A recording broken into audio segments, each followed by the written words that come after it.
Williams and Nussbaum discuss the complexities of communication between different generations in the book Intergenerational Communication Across the Lifespan.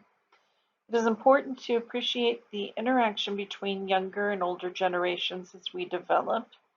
We do need to recognize the similarities and differences between each generation, how they communicate, behave, and cultivate common understanding. A theme that the authors stress are the need for empathy and understanding. To improve intergenerational communication, it's important to change our way of thinking and attitudes about aging. Ageism is found in each generation. Stereotypical and discriminatory views can be seen in both younger and older persons. For instance, younger people often view older people as not useful because they aren't technology savvy. Most times they have health problems and are unable to learn new skills, dependent on others, and they are set in their ways. Older people find it difficult to communicate with younger people because the younger generation is thought to be irresponsible, disrespectful, and spoiled, and because of this, there's a disconnect.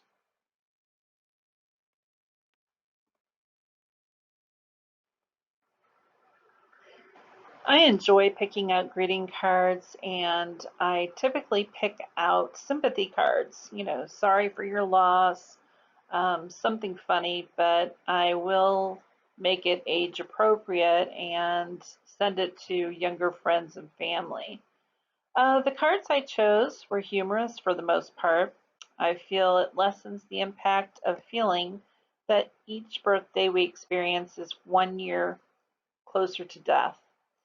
Some humor can lighten the mood, but there are also inappropriate and disrespectful cards, which I think are taking it too far.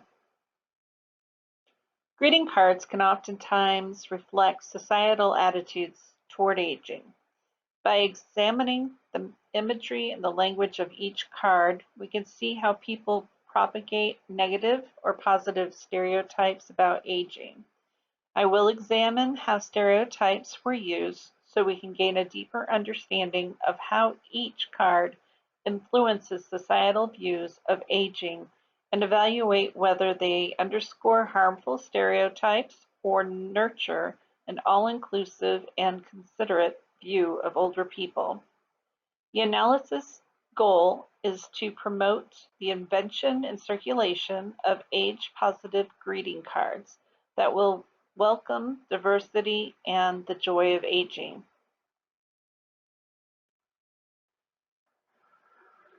So these are three of the five cards that I've chosen. The first card is Seven Dwarfs of Old Age. This card is talking about what you have to look forward to as you grow older. You can't see as well. You have to use the restroom pretty frequently. You're gassy and you get tired very easily. The second card is, oh God, you're going to tell me about when you were my age, aren't you? So this is more of an intergenerational communication card. How the little girl has heard the grandmother's stories before and is just really doesn't want to hear it anymore. She's devaluing the grandmother and just doesn't want to hear what she has to say. And the grandmother is most likely thinking that she can try to relate or try to make a connection in some way by telling the girl a few of her stories. Card number 3 is cheer up. Old age doesn't last that long. What I think of when I see this card is the fact that it's just, I think it's very rude and disrespectful and hurtful. But it depends, I guess, on the audience who you send it to. So if it's someone that's older, that's 80 or 70 or close to what we think may be dying, I don't think that it would be too funny. So uh, just basically, I think that the man is just saying she has death to look forward to. And I think that's so rude.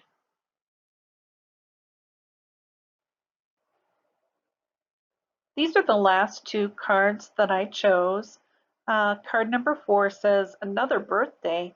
Well, just remember that at your age, it's important to exercise, stay flexible, and keep moving. It'll make it harder for the vultures to land. So Maxine has a series of cards.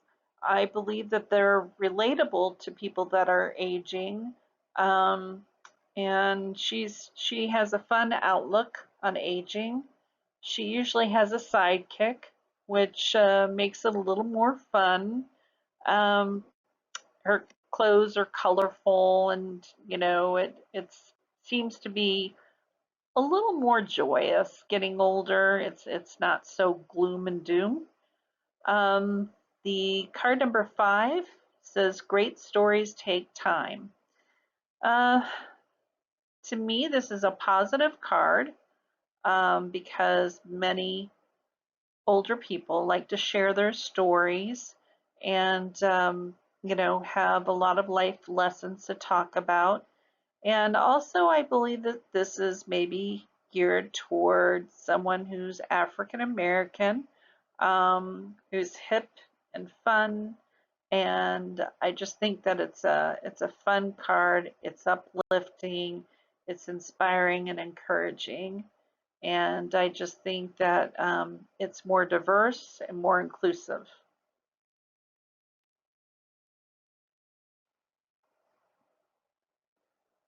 The cards I've selected reflect stereotyping. They use ageist humor, poor health, and cognitive decline.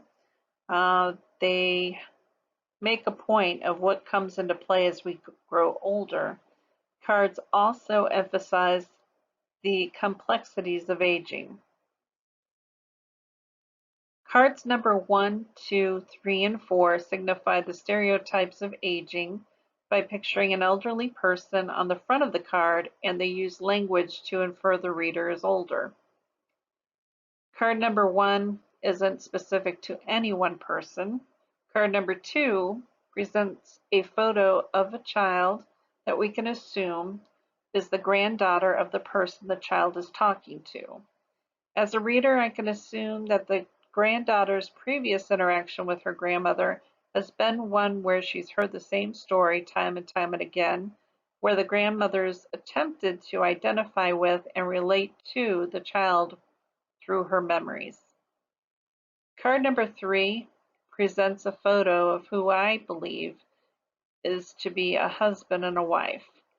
There are numerous ways to read this card. It can be a cruel and disrespectful card given to an ailing woman from her husband or a caregiver or a friend out of spite or maliciousness. It can also be a simple quip. Card number 4 and 5 aren't specific to any one person. Card number 1 takes aim at the effects of aging. Card number 2 presents a child's view of her grandmother. Card number 3 presents a married couple. Card number 4 presents an elderly character that is capable of identifying with the viewer.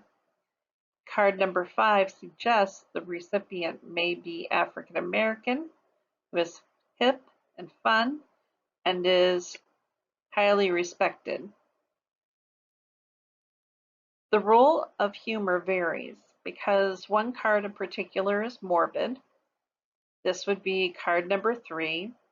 It is significant in that the card does not celebrate an individual's life, but instead looks for the joy in their wife's death. Card number 1 is making light of people's body as they age. It is a dismal outlook on aging and can remind someone of the harm aging can do to an aging person's body. Card number 2 is poking fun at an older person's cognitive decline and their inability to recall what they've talked about in the past. The card reinforces the negative ways aging affects us. Card number 3 is unforgiving. It is disrespectful and hurtful because it is an image of an older man and woman, and the message, cheer up, old age doesn't last long, implies it won't be too long before the woman dies. This is something she can look forward to. Card number 4 uses what I consider to be empathy, because the character is an elderly woman who is offering words of wisdom in an amusing way. While the words aren't sincere and aren't realistic, they're humorous. This card isn't harmful since the message is coming from a relatable character. Card number 5 is not humorous per se, but is uplifting, positive, and empowering. The cards don't mention work or retirement, and card number 2 presents a child who assumes the grandparent or aging adult who she is speaking to will share her life story again. It suggests that the younger generation doesn't value an elderly adult's wisdom or experiences. Cards number 1, 2, and 3 represent negative views of aging, where aging adults are tasked with cognitive decline, physical complaints, and feelings of doom. These groups do not value elderly individuals. Instead, they are seen as unimportant. Card number 4 presents a relatable character that is empowering and independent. Card number 5 presents an image of a fun, hip, aging adult that is valued based on the language being used. These cards are all similar in the way that the intended recipients are older, but each one is different because of the images and language that is being used.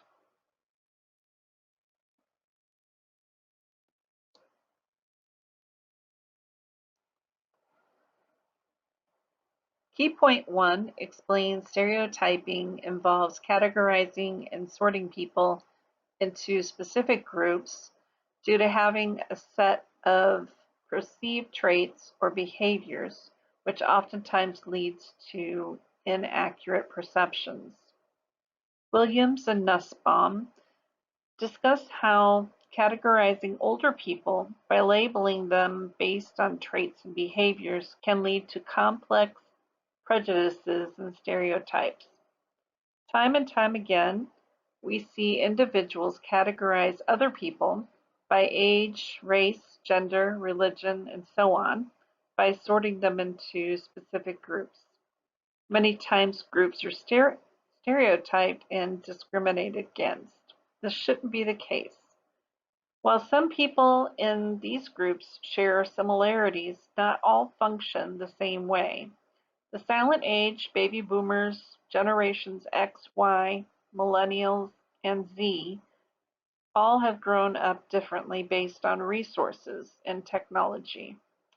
But it doesn't mean they have to be tied to any one group.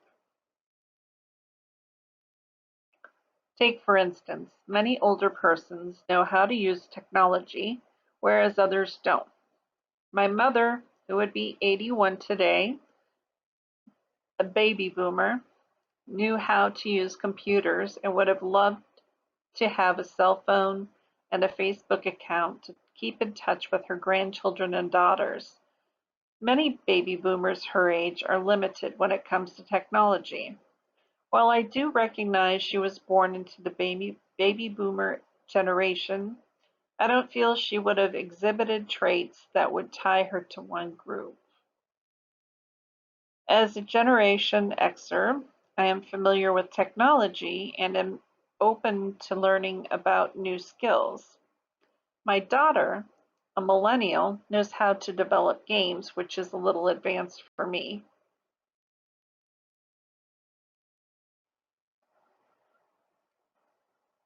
Key point 2 tells us stereotypes make a negative impact on individuals.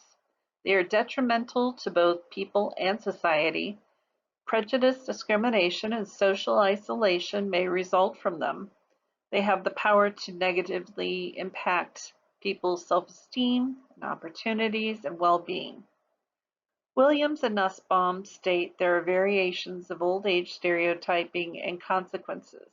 Negative stereotypes result in adverse reactions from aging adults such as avoidance, social isolation, abuse, neglect, and disgust, all known as gerontophobia.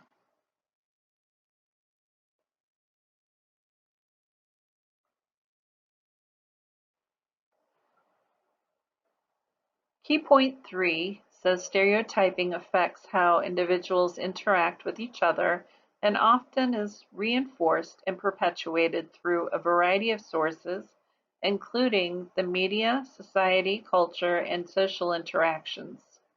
Williams and Nussbaum explain aging adults are oftentimes portrayed in the media as the usual stereotypical images.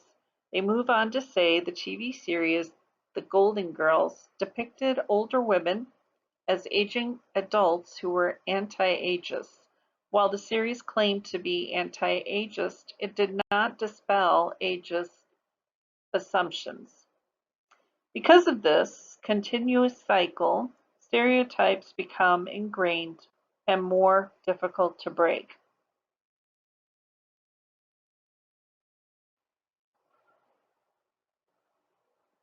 In conclusion, stereotypes can impact people's lives negatively, causing poor health and cognitive decline, depression, and left feeling devalued.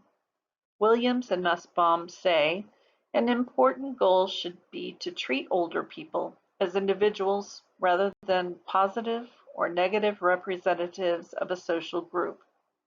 To break down these stereotypes, there must be awareness and critical thinking and efforts to foster diversity and inclusion.